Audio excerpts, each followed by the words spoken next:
You're standing in the middle of the Sahara. No shade, no water in sight. The sun is so intense it can boil water in under 10 minutes. Now imagine surviving there. Not for a day, not for a week, for thousands of years, building one of history's greatest civilizations without air conditioning, without refrigeration, without anything we consider basic survival gear today. How is that even possible? Ancient Egypt sat in one of the harshest climates on Earth. Daytime temperatures regularly pushed past 110 degrees Fahrenheit. And yet, somehow, this is where humans built pyramids, invented writing, and created a civilization that lasted longer than almost any other in recorded history. Here's what should confuse you. The human body isn't built for this kind of heat. Without proper cooling, core body temperature can become dangerous within hours. Modern soldiers deployed to desert regions require intense heat acclimatization training just to function safely. So how did an entire civilization, without modern science, figure out how to not just survive the desert, but thrive in it? The answer isn't one clever trick. It's a series of decisions, some accidental, some brilliant, that stacked on top of each other over centuries. Let's start with something surprising: the clothing. You'd assume less clothing means staying cooler. Ancient Egypt figured out the opposite. They wore loose, flowing linen garments that covered most of the body. At first glance, that seems like it would trap heat, but researchers studying thermal regulation have found that loose, breathable fabric actually creates a layer of moving air between the skin and the fabric, which helps sweat evaporate more efficiently while blocking direct sun exposure. It's the same principle desert nomads use today. But here's where things get strange. Egyptians didn't just dress for the heat, they built their entire cities around defeating it. Their homes were made primarily of mudbrick, not because it was cheap or convenient, though it was both. Mudbrick has a property modern architects still study today: high thermal mass.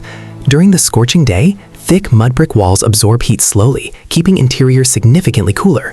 At night, when desert temperatures drop sharply, that stored heat radiates back out. Studies on traditional adobe and mudbrick structures show internal temperature differences of up to 20 degrees Fahrenheit compared to the outside air, without any mechanical cooling at all. Then, scientists discovered something even more unexpected. Some Egyptian homes contained a structure called a malqaf, a wind-catching tower built into the roof. It worked almost like a natural air conditioner.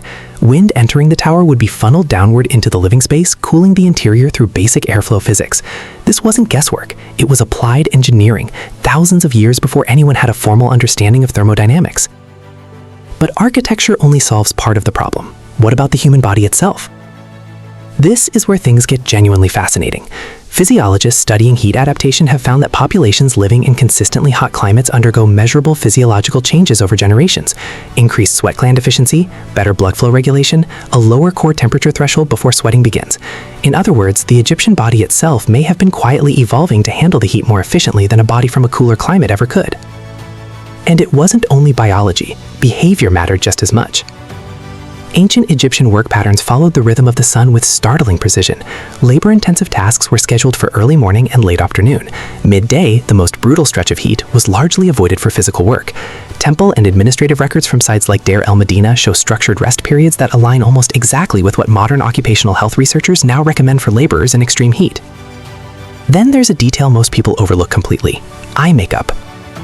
Kohl, the thick black eyeliner worn by nearly all ancient Egyptians, wasn't just about appearance. Chemical analysis of ancient kohl samples has revealed it contained compounds that reduced bacterial infection and, more importantly, minimized sun glare reflecting off the desert sand. In an environment where blindness from prolonged sun exposure was a real risk, this small cosmetic habit was functioning as a survival tool. But the real mystery is this: none of these solutions existed as an isolated trick. Clothing, architecture, scheduling, biology, even cosmetics work together as a single interconnected system. Remove even one piece and the whole structure becomes far less effective. That's when everything about ancient Egypt starts to look different. We tend to imagine ancient civilizations as primitive, reacting to their environment out of desperation, but the evidence suggests something much more advanced. Egyptians weren't just enduring the desert, they were engineering an entire way of life specifically optimized for it, refined over countless generations through trial, observation, and inherited knowledge passed down long before anyone wrote it in a scientific journal. And that raises an uncomfortable question. If a civilization with no electricity, no modern medicine, and no advanced technology could master survival in one of the deadliest climates on the planet, what does that say about human adaptation itself? Maybe the real story here isn't about ancient Egypt at all. Maybe it's about how much of what we call advanced today is really just forgotten knowledge rediscovered by people who had no choice but to listen closely to their environment. The desert never stopped being deadly. Egypt just stopped fearing it long enough to learn its rules.